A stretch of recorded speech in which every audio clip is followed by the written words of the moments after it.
Green flag. Everyone looks to come around cleanly. Hildebrand with a good jump. Nice start for J.R. Hildebrand, as we also see Felipe Guimaraes. He's going to try to move to the inside of Anna Beatrice, climbing the hill to 2. They go up the hill, and look at Anna. She's trying to get on the inside of Guimaraes, but he looks like he's got the outside. He's got it down. We've got to spin. Yeah, that is the 8 car, and once again, that is Juan Pablo Garcia, the 22-year-old from Mexico City, making his Firestone Indy Lights debut driving for HVM Racing.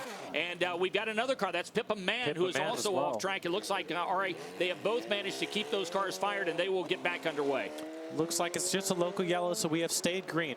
J.R. Hildebrand with a great start as our championship points leader, looking to do everything he can to put the final nail in the coffin and wrap up this title if at all possible. And Ari, now with Saavedra starting in the back of the field, that becomes a reality here today because of the number of points he can gain with just 2 events remaining after today's race here at Sonoma. Yeah, we see Saavedra just make a pass here in the back of the field. It's going to be very difficult for him to climb up this field. All these cars are very equally matched, and it's very difficult to pass here. Heading down the S's into the chicane, and Ari, the chicane is the lowest point elevation-wise on this racetrack, just 15 feet above sea level. Yeah, it comes into this very tight corner that you're seeing right now. This is turn 9, a chicane that's extremely tight, and you have to be very good on the brakes. Here we accelerate down this right-hand corner up into another very hard braking zone. Whoa, Gustavo Yackaman. Gustavo Yackaman looks like he made contact with Daniel Harrington. Wow, got up and over and nearly climbed the retention barrier on the outside wall. You saw the marshal on the outside. That was a scary looking incident. Amazingly enough, it doesn't look like there's a lot of damage. Here it is, Ari, what happened? He was going around the outside here. It looked like Harrington moved over to take the preferred line. Oh, wow, those marshals must have been freaking out right there as that car came up in the air. But Yackaman looks like he, suspension damage, it'll be the end of his day, but wow, that was a close call. J.R. Hildebrand, our championship leader, Ari, he is the leader as they come off of turn number 12 and back to the green flag. 8 of 40 laps are being shown complete at the line. Man, he got a really good jump on that restart. He started already coming out of the chicane quickly, so he restarted pretty early, and we see him string out a little bit. Felipe Guimaraes, who started officially 4th. Remember, he moved up a spot on the grid at the start after Sebastian Saavedra lost an engine in the final warm-up and had to go to the back of the field. But he has picked up a spot. So Felipe Guimaraes with a good start is currently shown in second place, as Anna Beatrice is 4th. But J.R. Hildebrand, and Ari, we've watched him all weekend long. He seems to be able to pull away from the rest of the field. He's a good 2/10, maybe 3/10 quicker than the rest of the field once he gets to open racetrack, which he's got right now. Wade Cunningham has spun. That is in coming off of turn number 11, the hairpin that leads you to turn 12, the final turn on this course. And he was able to keep the car fired, comes across the lines. Here's the replay. Ari, what happened to Wade Cunningham? Oh, let's see here. Oh, it looks like Saavedra got into him. You talked about their relationship a little earlier. Wow, that is amazing. And we saw Rafa Matos do this last year, but he didn't spin Antonucci out. But now we see Wade Cunningham getting spun out by Saavedra. So hopefully he doesn't get a penalty because of that, because it was pretty blatant. So look at this, Ari Lyondike Jr. As we saw guys go 1, 2, maybe 3 wide. Let's take a look here as the cars were coming around. And here it is as they were setting up for turn number 11. Well, Hinchcliffe had a bad run out of that chicane, and it kind of opened up the door here. All these guys going side by side through 12. Charlie Kimball tried to make the move to the inside. Mario Romancini looked like he had made a move as well.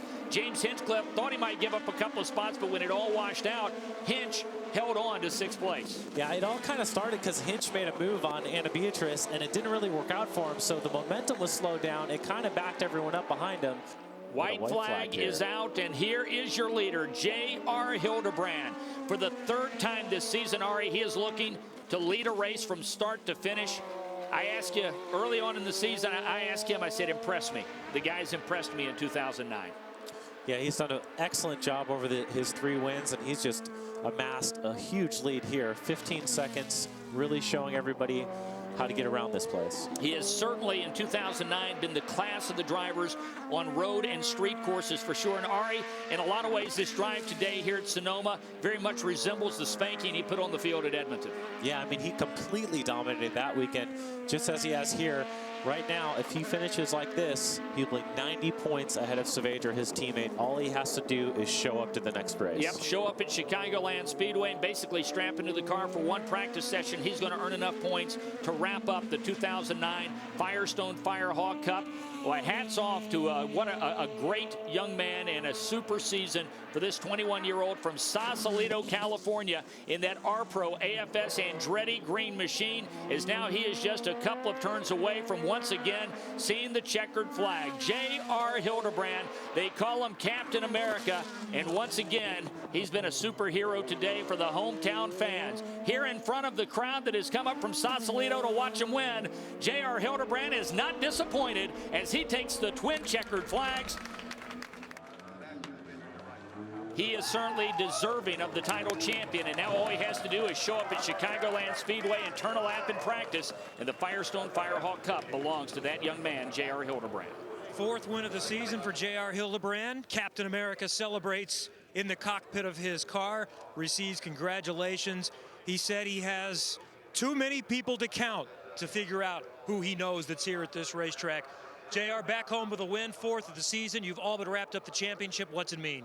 Yeah, it's looking good. I mean, it's really special to get it here back at home. I'm glad that Sebastian was able to make up some points there.